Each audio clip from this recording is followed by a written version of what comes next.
Now that Obi is dead, I have to move fast, Nkechi said to herself.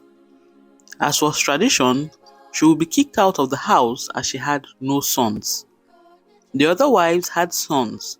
The three of them had 7 sons amongst themselves.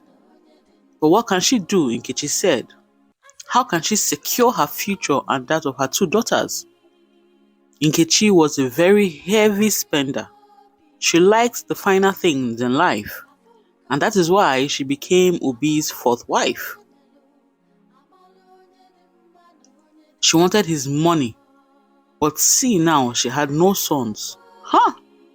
What can I do? What can I do? Nkechi said.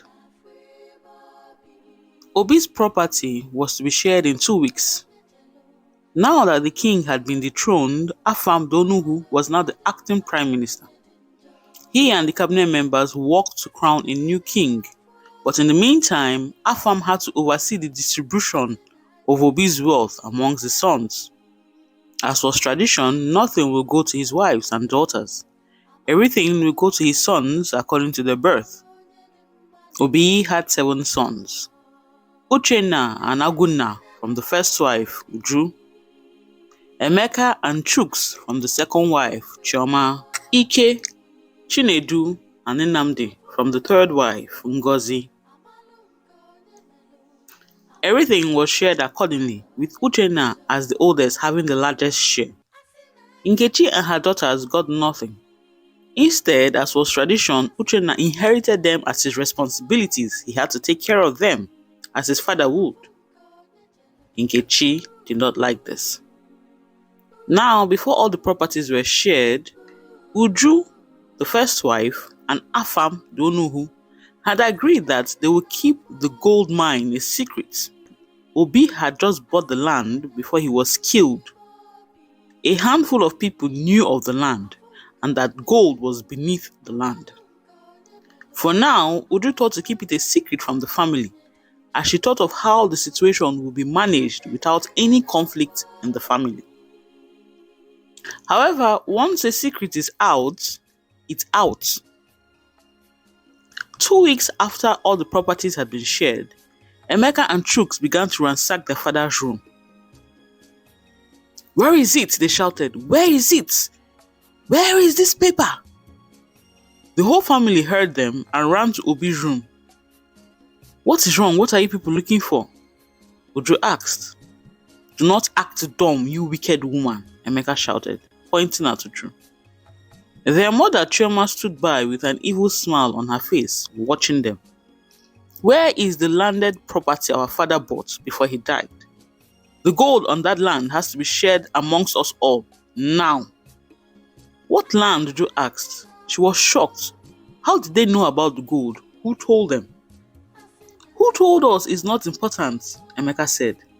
"Where is the paper of that land? I want it now." That's when Uchenna walked in. "How dare you speak to Mama that way? She is the oldest wife in this family, older than your own mother. As for the land, the papers are with me. The land will not be shared." "What?" Truk shouted. "What did you say?" "Yes, the land has to be used for the people as Papa wished. That was why he was killed in the first place. We have to honor his last wishes as his sons." "You must be out of your mind," Emeka said. And with that, he walked out. That night, when the whole house was quiet, a snake in the family opened the door to evil. The most evil thing on this earth is not a witch or a wizard or any other evil creature for that matter, but it is the greed of man. The next morning, everyone woke up to screams from Uchenna's room. Uchenna and his brother Agunna had been killed. At this time, Uju was not at home. Uju, their mother, had gone to see her sister. She was unaware of what had happened. When she got back, she was very devastated. Her only sons, her only hope, her eyes have been taken. Without her sons, what did she have? She had nothing. Uju was overcome with grief. First, it was her husband, now her sons. The question now was, what happened? None of the servants had heard anything, nothing. Chioma and Nkechi were in their quarters and they heard nothing. Emeka and Chuks did not sleep there that night. In fact, they were in their friend's village. Once the property was shared, Ngozi took her 3 sons and left. Because her sons were almost beheaded for a crime that they had not committed, she told the family that she was taking her sons and leaving. She did not want any part of the family issues. So for a while now, she had left with her sons. So therefore, they were not suspects in this matter. The most obvious suspects were Emeka and Chuks.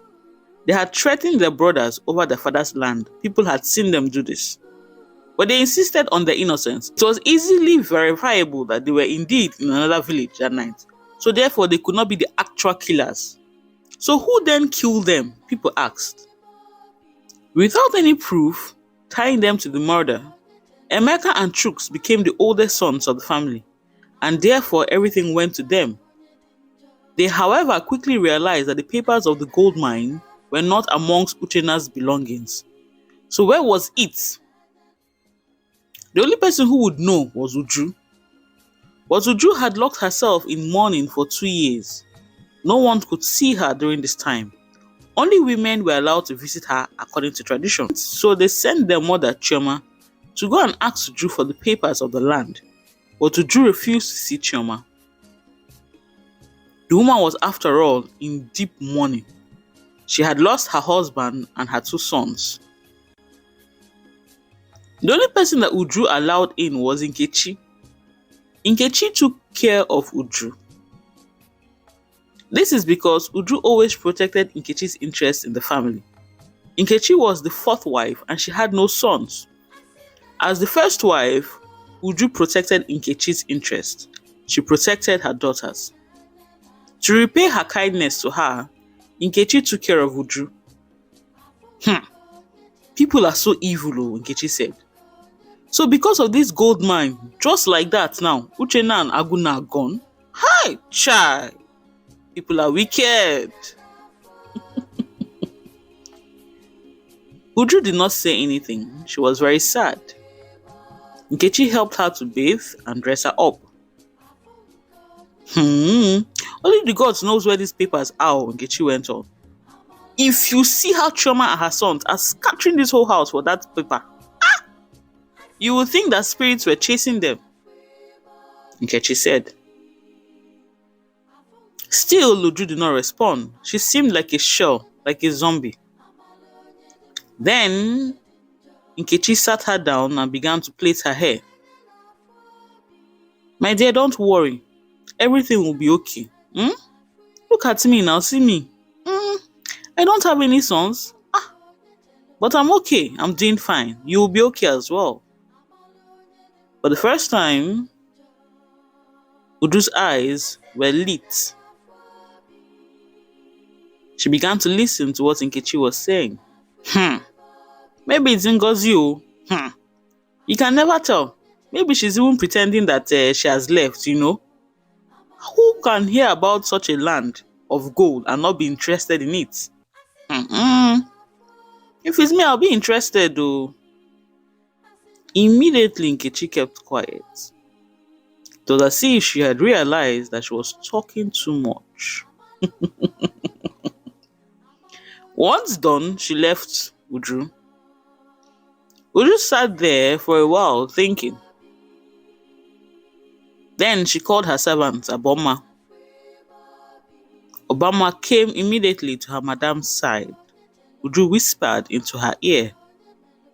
Abama had worked for Uju since she was a little girl. Uju had saved her family from the slave traders. Abama was an Osu, an outcast. But with Uju's protection, she was able to live a normal life. She was loyal only to Uju. She took her madam's instructions and left. Chioma and her sons were getting frustrated and agitated. They had to barge into Uju's room. They needed those papers. To hell with traditions.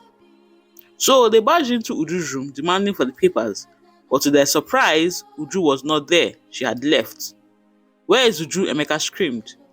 Aboma responded, "Why are you looking for her? No man can see her while she is mourning. She can't come out of mourning now." Emeka slapped her. "How dare you, a mere servant, speak to me like that? Where is she?" But none of the servants responded. As they were about to beat Aboma again, Nkechi walked in. "What is it? What are you doing here? Now is not the time for this, please. There are foreigners outside. They are here to see you." Emeka's body changed. He became afraid. "They're here to see who? Me?" "Yes," Nkechi said. "They called out your name. It looks very serious, so please come and see them." "Ah," Chioma shouted, "I'm finished. Hey, God. Where are these papers, eh?" Nkechi turned and looked at her. "What do you mean? What's going on?" she asked. But Emeka did not answer her. Emeka and Chooks went out to see the men. Once outside, they spoke to the white men. There were two of them. At first, all was calm. They were talking normally. Then their voices began to increase. Before long, they began to fight. From nowhere, more white men came and they grabbed Emeka and Chooks and left. Now, the passerbys who saw this ran into hiding. Everyone knew that white men were into the slave trade business. People avoided them. Why would these two brothers have dealings with this type of people in the first place, they asked. Nkechi and Chioma saw this happening. Then Chioma collapsed and was screaming, "Hey, God, help me, help me." Nkechi asked her, "What's going on? Why did they take your sons?" Chioma was crying bitterly. That's when she confessed that it was actually the white men who had approached them first after Obi had died. They somehow knew of the gold and wanted it. They struck a deal with Emeka. Emeka was to produce the papers for the gold and they would share it 60-40. But Emeka failed to deliver. He did not know where the papers were. Now they have taken them away. Hey, God, help me. Please help me. Are you saying that Emeka used these white men to kill his brothers? No. We are not part of that. We are not part of that, Chioma said. By this time, all the passerbys, everyone had come out from hiding and they were listening to Chioma. After hearing her story, they started to hate her. Chioma was crying and crying. Nkechi then helped her up and took her back into the house. She called the servants to bathe her and give her something to eat. Nkechi said that once Chioma sleeps, she will go to Afam in the palace and report what had happened. Afam will know what to do. He is Onuhu. After the servants had given her something to eat, Nkechi went into Chioma's room. She gave Chioma a herb to drink. She said the herb will help her calm down and allow her to sleep this night. Don't worry, Nkechi said. I'm going to Afam now. I am sure that a solution will come out. As Chioma finished drinking the herb, she thanked Nkechi. Yes, she thought to herself, the Onuhu would know what to do. He would also know where Uju was. Uju was the only one that knew where the papers were. Then all of a sudden, Chioma realized that her hands and legs were paralyzed. She could not move, she could not speak, she could not stand. Nothing. Her body had shut down.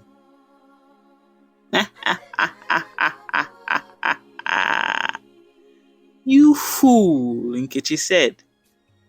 You always thought you were smarter than me, right? Look at you now, you are dying. You see, I have no son, so I have to walk fast. That gold is mine. Fear gripped Chioma. How can this woman be so evil, she said to herself. But her body was shutting down, and just like that, Chioma died. Her last image on earth was an evil smile on Nkechi's face. That night, Nkechi went to the palace. She was crying. She told Afam, the Onuhu, what had happened. She said that because of the incident, Chioma had collapsed and died from shock. The Onuhu assured her that nothing would happen. He, in fact, had the papers all this time. He kept it in a safe in his house. Nkechi should not worry. She should go home. Nothing will happen. So, Nkechi left. As she walked home, she looked to her left and looked to her right. Then she entered the bushes. She whispered into the ears of a man and then left him. She began to walk back towards the house. Once she got home that night, she saw Ngozi. Ngozi, what are you doing here? Nkechi said. I came back with my sons. I heard what happened. Please tell me everything that has been happening. Nkechi was worried at first, but then she smiled. A lot has happened, Ngozi. Come, let me give you something to eat. You must be hungry. Follow me. Ngozi sat down while Nkechi went in and brought some food for her. She brought 2 plates of food, one for herself and the other for Ngozi. She put the food on the table and was about to eat when Ngozi said, please bring some water for me to drink. Nkechi said, oh, it's true, I forgot the water. So she went in to bring the water. She sat down and they began to eat. Then she told Ngozi everything that had happened as it had happened. How the properties were shared, Ngozi was here for that. Then immediately she left, Uchenna and Aguna were killed. Chioma and her sons were the ones that killed them. Now the slave traders had taken Chioma's sons and Chioma had collapsed and died. As Nkechi spoke and ate, she noticed that her hands were going limp. That can't be, Nkechi said. That cannot be. What's happening? Then she noticed that Ngozi was not eating again. Ngozi had stopped eating. Ngozi was looking at her. You're not eating, Nkechi said. But Ngozi kept quiet and was looking at her. Then Nkechi noticed that her hands were paralyzed and her legs were paralyzed. She collapsed immediately. As she fell down, she saw the door open and Uju walked in. Uju and Ngozi stood side by side as they looked down at Nkechi. You evil woman, Uju said. Do you think I will not find out that you killed my sons? After everything that I have done for you and your daughters, is this how you repay me? Uju explained that she had suspected Nkechi for some time now, and that she had sent her servant Aboma to follow Nkechi every day.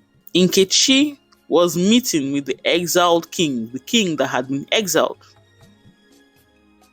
The king had promised Nkechi that he will make her queen if Nkechi could bring the papers of the land to him.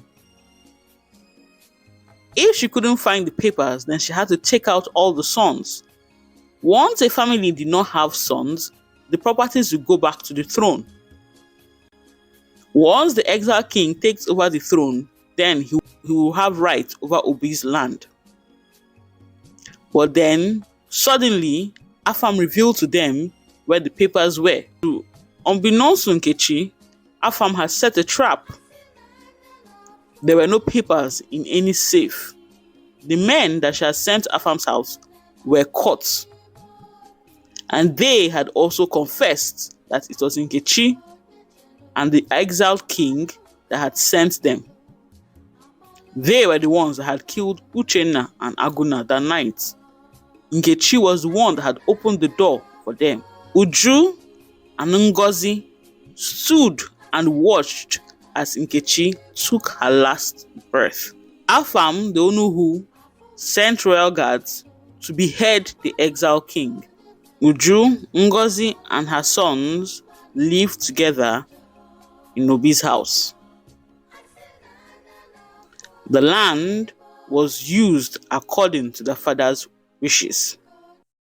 Thank you so much for listening to another episode. If you liked it, please subscribe, like, comment, share. Thank you to those who have subscribed. Thank you to those who have supported. Until next time, goodbye.